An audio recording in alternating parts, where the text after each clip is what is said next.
Good evening guys. कसे आहात तुम्ही? आय होप तुम्ही खूप मस्त असाल, छान असाल, सुंदर असाल, सुरक्षित असाल आणि माझ्या एका नवीन व्हिडिओमध्ये तुमचं खूप खूप स्वागत आहे.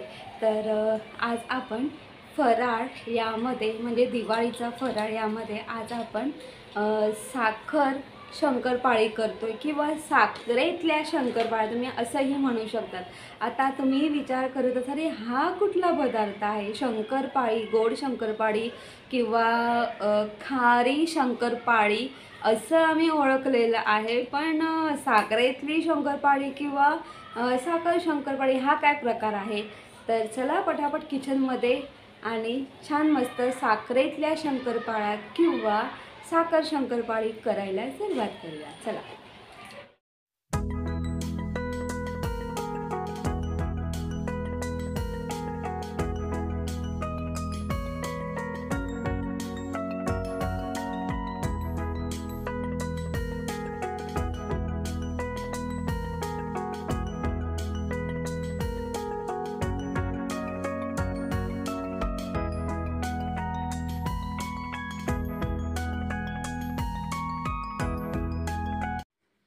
आज आपण साखर शंकरपाळी करणार आहोत किंवा साखरेतल्या शंकरपाळ्या करणार आहोत.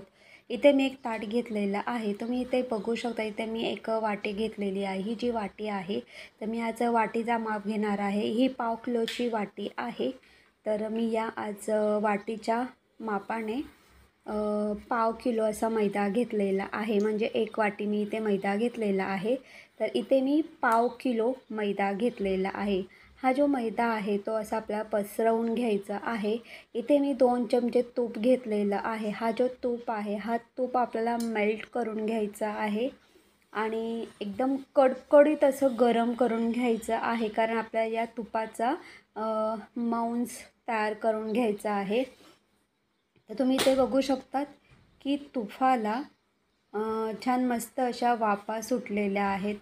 तर म्हणजे बऱ्यापैकी आपलं तूप गरम झालेलं आहे.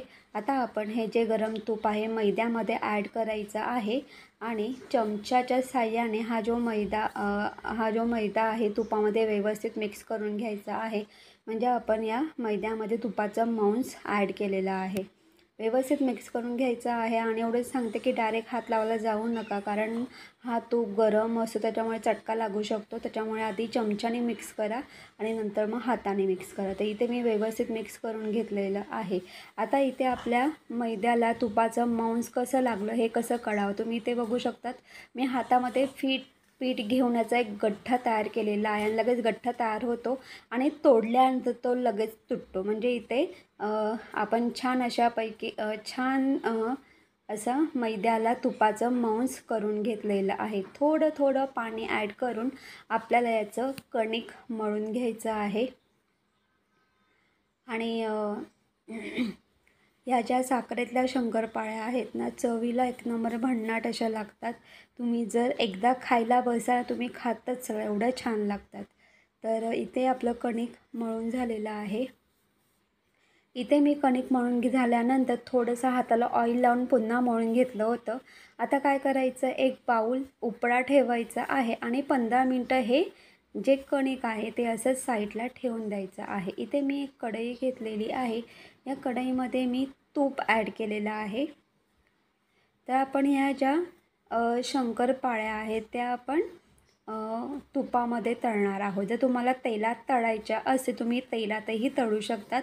पण तुपामध्ये खूप छान अशा पद्धतीने तळायचं आहे. खूप छान अशी चव येऊन जाते. तर इथे 15 मिनटं झालेले आहेत. आपल्याला या कणकेचा असा एक गोळा घ्यायचा आहे. जसा आपण चपाती करण्यासाठी जसा जो गोळा घेतो त्याच आकाराचा गोळा घ्यायचा आहे आणि छान मस्त जशी आपण चपाती लाटून घेतो त्याप्रमाणे चपाती लाटून घ्यायची आहे. एवढं लक्षात ठेवा की जास्त पातळ अजिबात चपाती लाटायची नाही. हलकी थोडी अशी जाड ठेवायची आहे. तर इथे मी ही पोळी लाटून घेतलेली आहे. आता आपल्याला काय करायचं आहे ही जी चपाती आहे या चपातीच्या आपल्याला रेक्टँगल साईजचे म्हणजे आयताकार आकाराने आपल्याला छान मस्त ही चपाती कट करून घ्यायची आहे. आता बघा मी काय करणार आहे. ही जी पोळी आहे तर आधी मी इथे पूर्णपणे अशा आधी आडव्या रेषा म्हणजे आडव्या कट्स मारून घेणार आहे। तर इथे आपल्याला अशा पद्धतीने पूर्णपणे आडव्या अशा कट्स मारून घ्यायच्या आहेत, म्हणजे पूर्णपणे कट करून घ्यायच्या आहेत। आणि असं कट करून झाल्यानंतर काय करायचं आहे, मध्ये एकच असे आपल्याला कट पाडून घ्यायची आहे। तर तुम्ही इथे बघू शकतात की इथे मी छान अशा पद्धतीने आधी आडव्या कट्स आणि त्यानंतर म्हणजे आधी आडव्या असं मी कट करून घेतलेलं आहे आणि मधून एकदा कट करून घेतलेलं आहे। तर अशा पद्धतीने आपल्या या अगदी आयताकार चौकोनी शंकरपाळ्या किंवा रेक्टँगल साईजच्या इथे आपल्या या शंकरपाळ्या तयार झालेल्या आहेत। आणि एवढंच सांगेल, जर तुम्हाला मी थोडासा मोठा आकार घेतलेला आहे कारण या मोठ्या छान वाटतात खाण्यासाठी, तर तुम्हाला याच्यापेक्षाही लहान करायच्या असेल तुम्ही याच्यापेक्षाही लहान करा। पण एवढं सांगेल की मी ज्या आकाराने कापलेल्या आहेत त्याच आकाराने कापा, कारण त्या खाताना खूप छान लागतात आणि व्यवस्थित खाता येतात। तर आता या ज्या शंकरपाळ्या आहेत तर आपल्याला अशा पद्धतीने एका प्लेटमध्ये काढून घ्यायच्या आहेत। आणि एवढंच सांगेल की आता ह्या ज्या शंकरपाळ्या आहेत तर तुम्ही अगदी मी आता कसं कट करून घेतलेलं आहे किंवा तुम्ही अगदी या शंकरपाळीला पुरीचा आकार देऊ शकता। तुम्हाला म्हणजे जसा आकार द्यायचा आहे तसा तुम्ही आकार देऊ शकतात, पण मी इथे असा आयताकार आकार दिलेला आहे। आता या सगळ्या ज्या शंकरपाळ्या आहेत त्या मी एका प्लेटमध्ये काढून घेतलेल्या आहेत। आता हे आपल्याला तळून घ्यायच्या आहेत। इथलं आपलं तूप आहे ते गरम झालेलं आहे आणि मी तूप गरम करून गॅस बारीक केलेला आहे। आता इथे आपण एक गोळा टाकून बघू। तर इथे आपलं जे तूप आहे ते तूप गरम झालेलं आहे। आता काय करायचं आपल्याला, ह्या ज्या शंकरपाळ्या आहेत त्या तुपामध्ये म्हणजे तुपामध्ये जो तूप मेल्ट झालेला आहे तुपामध्ये ॲड करायच्या आहेत आणि छान मस्त आपल्याला तळून घ्यायच्या आहेत आणि मंद गॅसवरती तळून घ्यायच्या आहेत। अधूनमधून गॅस थोडा मोठा करायचा आहे, पुन्हा बारीक करायचा आहे। आणि शक्यतो आहे ना अगदी पहिले जे 5 मिनटं असतात ना, पहिले 5 मिनटं मंद गॅसवरती तळून घ्या आणि मग त्यानंतर गॅस मोठा करा आणि 5 मिनटं मोठ्या गॅसवरती तळून घ्या। अशा पद्धतीने आपल्याला या ज्या शंकरपाळ्या आहेत ना तर अगदी हलक्या ब्राऊन होईपर्यंत आपल्याला छान मस्त तळून घ्यायच्या आहेत। हे तुम्हाला जर पूर्णपणे ब्राऊन हवं असेल तुम्ही त्यानुसार अजून थोड्या तळू शकतात। तर इथे अगदी आपण 10 ते 12 मिनटं या ज्या शंकरपाळ्या आहेत तर अगदी तुपामध्ये आपण तळून घेणार आहोत। मी आधी 5 मिनटं मंद गॅसवर तळून घेतलेलं आहे, त्यानंतर मी पुन्हा थोडा गॅस मोठा केलेला आहे आणि मोठ्या गॅसवरती मी या शंकरपाळ्या तळून घेतलेल्या आहेत। आता मी तुम्हाला एवढंच सांगेल की आपल्याला मंद गॅसवरती 5 मिनटं का तळून घ्यायच्या आहेत, कारण ह्या ज्या शंकरपाळ्या आहेत ना या छान मस्त अशा खुसखुशीत होतात, कारण आपण याच्यामध्ये तुपाचा मांस टाकलेला आहे। आणि या ज्या खुसखुशीत शंकरपाळ्या आहेत ना नुसत्याही खायला खूप छान लागतात। तर तुम्ही इथे बघू शकतात, इथे आपल्या या शंकरपाळ्या आहेत तयार झालेल्या आहेत। आता आपण या शंकरपाळ्या काढून घेऊया। आता मी तुम्हाला इथे एवढंच सांगेल की इथे मी अशा साखरेतल्या केलेल्या आहेत। जर तुम्हाला साखरेतल्या नको असतील तर तुम्ही अशाही वरती तुम्ही अगदी आपला जो बारीक मीठ आहे तो स्प्रिंकल करून थोडी लाल तिखट ॲड करून तुम्ही अशा तिखटही बनवू शकतात किंवा वरतून तुम्ही मॅगी मसाला तुम्ही असं स्प्रिंकल करून तुम्ही तसंही खाऊ शकतात। या शंकरपाळ्या तशाही खूप छान लागतात, पण इथे या शंकरपाळ्या मला गोड अशा आवडतात म्हणून मी गोड करणार आहे, म्हणजे साखरेतल्या करणार आहे। जर तुम्हाला साखरेतल्या नको असते तर तुम्ही वरतून मॅगी मसाला किंवा लाल तिखट आणि थोडंसं मीठ स्प्रिंकल करून तुम्ही तिखट शंकरपाळ्यासुद्धा तयार करू शकता। ह्या लागताना एवढ्या छान लागतात ना, अगदी खुसखुशीत अशा। तर इथे अशा पद्धतीने मी यात तळून घेतलेल्या आहे शंकरपाळ्या। आता ज्या बाकीच्या ज्या आहेत त्यासुद्धा आपण अशा पद्धतीने तळून घेऊया, अगदी हलक्या ब्राऊन होईपर्यंत तळून घेऊया आपण।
इथे आपल्या शंकरपाळ्या तयार झालेल्या आहेत। इथे मी तर गोड शंकरपाळ्या करणार आहे, पण जर तुम्हाला तिखट हव्या असतील ना तर काय करायचं आहे, एका वाटीमध्ये मॅगी मसाला आणि लाल तिखट ॲड करून व्यवस्थित मिक्स करायचा आहे आणि त्यानंतर तो मसाला याच्यावरती आपल्याला स्प्रिंकल करायचा आहे। तर अशा पद्धतीने नमकीन आणि तिखट अशा शंकरपाळ्या तयार होतात। इथे आपल्या ह्या शंकरपाळ्या अगदी खुसखुशीत झालेल्या आहेत आणि जर तुम्हाला मॅगी मसाला नको असेल ना तर तुम्ही काय म्हणजे स्किप करू शकता, तुम्ही नको असेल तर काय करायचं आहे, मीठ आणि मसाला ॲड करून व्यवस्थित मिक्स करून तेही तुम्ही स्प्रिंकल करू शकता। तशाही शंकरपाळ्या तिखट अशा खूप छान लागतात। इथे मी ज्या वाटीने मैदा घेतला होता त्याच वाटीने मी साखर घेतलेली आहे, म्हणजे आपण पाव किलो मैदा घेतला होता त्यानुसार मी पाव किलो साखर घेतलेली आहे। इथे काय करायचं आहे आपल्याला, इथे कढई घ्यायची आहे, चांगली अगळ-पगळ अशी मोठी कढई घ्यायची आहे। गॅस ऑन केलेला आहे आणि इथे मी एक एक चमचा तूप ॲड केलेलं आहे। त्यानंतर ही साखर ॲड करून, एक वाटी साखर ॲड करून व्यवस्थित मिक्स करून घ्यायची आहे आणि त्यानंतर आपण एक वाटी साखर घेतली होती त्यानुसार आपण इथे एक वाटी पाणी ॲड करायचं आहे। आता ही जी साखर आहे तर ही साखर छान मस्त आपल्याला मेल्ट करून घ्यायची आहे पाण्यामध्ये। आणि तुम्ही इथे बघू शकता, इथे आपली ही जी साखर आहे तर ही साखर मेल्ट झालेली आहे। आता ही जी साखर आहे तर आपण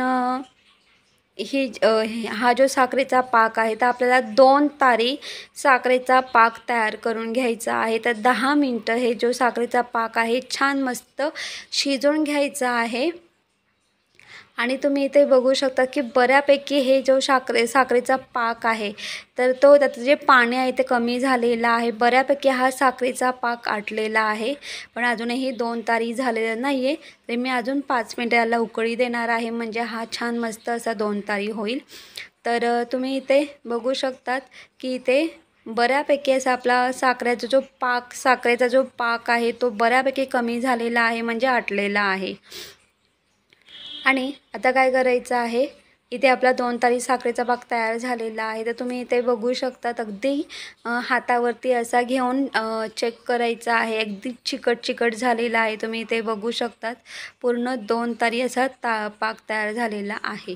आता काय करायचं आहे आपल्याला, आपण ज्या शंकरपाळ्या करून घेतल्या होत्या ते आपल्याला यामध्ये ॲड करायच्या आहेत आणि ॲड केल्यानंतर छान व्यवस्थित मिक्स करून घ्यायच्या आहेत। मिक्स करताना अशा झाऱ्याचा वापर करा, झाऱ्याच्या साहाय्याने मिक्स करा, म्हणजे या शंकरपाळ्या अजिबात तुटणार नाही। किंवा तुम्ही हातामध्ये कढई घेऊन तुम्ही कढईच्या साहाय्याने सुद्धा तुम्ही मिक्स करू शकता, म्हणजे अगदी हलक्या हाताने।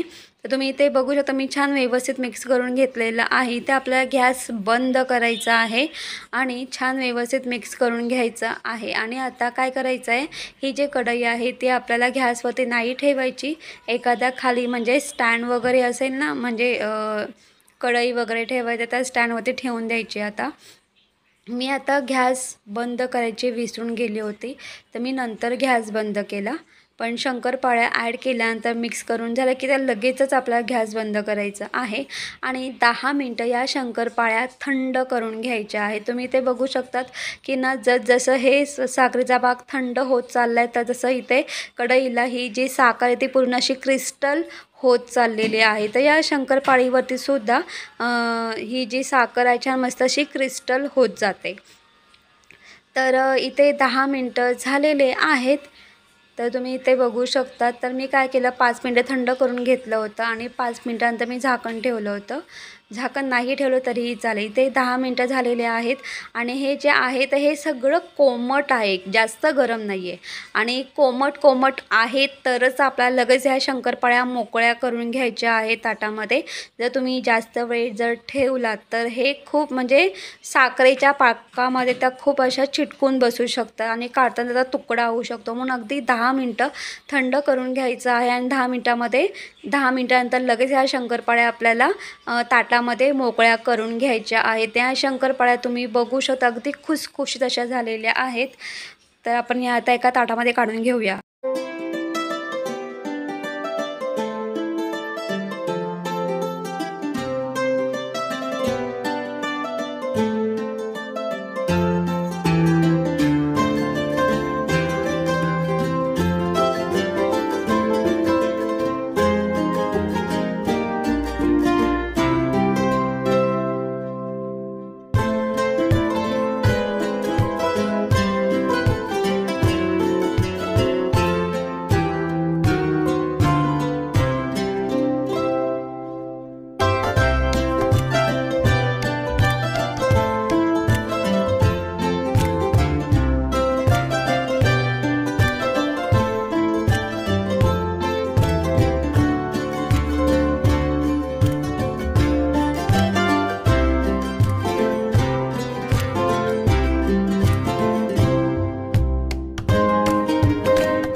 की आपण छान अशा पद्धतीने साखर शंकरपाळी किंवा साखरेतल्या शंकरपाळ्या तयार करून घेतलेल्या आहेत. आता ही जी रेसिपी आहे ना, तर मी एकदा असंच गावाला गेली होती. जेव्हा ज्ञानेशच्या शाळेला सुट्टी असते ना, तेव्हा मी गावाला जाते आणि गावाला गेल्यानंतर आहे ना, आईला माहीत आहे की हे जे साखर शंकरपाळी किंवा साखरेतल्या शंकरपाळ्या आई नेहमी म्हणजे करायची आणि त्या आम्हाला एवढ्या आवडायच्या ना. आणि हा जो पदार्थ आहे ना, तर हा दिवाळीच्या फराळामध्ये हा पदार्थ नक्कीच ॲड करा. आता एवढं सांगेल की ही जी साखर शंकरपाळी आहे ना, तर ही अशी आहे ना, तर समजा तुम्ही एका प्लेटमध्ये घेतली खायला, तुम्ही खातायत म्हणजे बोलतात ना की पोट भरेल पण मन भरणार नाही, अशातली ही म्हणजे साखर शंकरपाळी आहे. चवीला एवढी एक प्रमाणे भन्नाट अशी लागते ना, आपण ज्या शंकरपाळ्या करतो तुम्ही त्या विसरून जाल आणि तुम्ही बोला की नाही आता आपण दिवाळीच्या फराळामध्ये ही साखर शंकरपाळी नक्कीच केली पाहिजे आणि दिवाळी फराळामध्ये ही साखर शंकरपाळी नक्कीच ॲड केली पाहिजे. सो ह्या सगळ्या गोष्टी आहेत आणि पुन्हा एकदा सांगेल ही जी शंकरपाळी आहे ना, मला माहिती आहे म्हणजे एकदा आपण खायला सुरुवात केली ना, तर खातोय पोट भरतं मन नाही भरत. हा माझा स्वतःचा अनुभव आहे, एक्सपिरियन्स आहे. सो गाईज, तुम्हाला माझा व्हिडिओ कसा वाटला ते कमेंट्स करून सांगा. जर तुम्हाला माझा व्हिडिओ आवडला असेल तर माझ्या व्हिडिओ लाईक शेअर करा आणि माझ्या चॅनलवरती नवीन असाल तर माझं चॅनल सबस्क्राईब करायला अजिबात विसरू नका. तोपर्यंत बाय बाय, टेक केअर, तुम्ही तुमची काळजी घ्या, बाय बाय.